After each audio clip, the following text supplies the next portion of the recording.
They came before dawn. Black SUVs, men in balaclavas. Assault rifles raised. No warning. No mercy. By the time the sun rose, the entire town had vanished. This is the terrifying true story of when a cartel kidnapped an entire town, and why the government never talked about it. The town was Allende, in the Mexican state of Coahuila, a farming community of just under 30,000 people. It wasn't rich, it wasn't powerful, but it became the stage for one of the most horrifying cartel revenge missions in history. It all started with a betrayal. Two brothers, Hector and Jose Villarreal, members of the notorious Los Zetas cartel, flipped. They made a deal with the DEA. In exchange for safety in the U.S., they handed over coordinates to cartel bank accounts, where millions in drug profits were stashed. The DEA thought they'd scored big, but they made one fatal mistake. They didn't protect the innocent. When Z40 found out two of his men had snitched, he went nuclear. He didn't just want revenge. He wanted to send a message so brutal, so unforgettable. No one would ever dare cross him again. So he chose Allende, the hometown of the traitors. But he didn't target just the brothers. He targeted everyone they had ever known. The attack wasn't loud, it was surgical, coordinated, nightmarishly efficient. They came in waves. SUVs full of sicarios swarmed the town. They broke into homes, dragged people from their beds, men, women, children, entire families. In just 48 hours, over 300 people were gone. Gone. Not just killed, erased. The cartel burned houses to the ground, tortured victims in warehouses, dissolved bodies in barrels of acid. No one was safe. Neighbors, co-workers, anyone remotely linked to the Villarreal brothers was marked for death. By the time authorities arrived, it was a ghost town. Burned out homes, dead dogs, scorched walls, silence. But here's the darkest part. Nobody reported it. The government said nothing. The press barely touched it, because the Mexican government was compromised. Many in power were already in the cartel's pocket, and those who weren't were terrified. Officials ignored it. Local police vanished. Even families of the missing were too scared to speak. They knew what happened to snitches. They saw what happened to Allende. For years, it was as if the town never existed, as if 300 lives were simply erased from memory. But the truth couldn't stay buried forever. In 2014, 4 years after the massacre, a brave journalist named Ginger Thompson published an explosive exposé.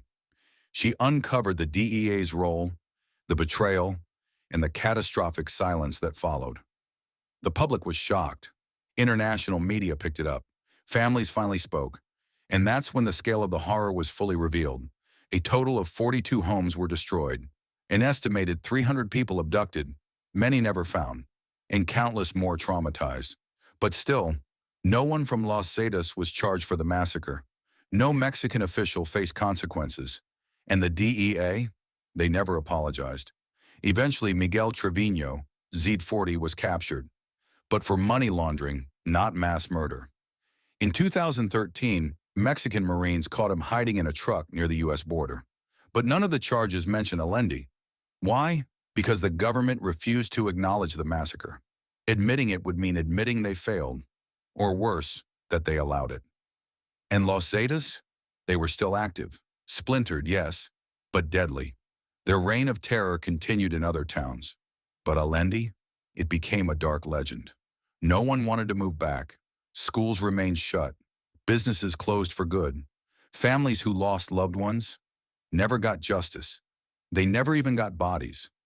Some say mass graves still exist in the surrounding hills.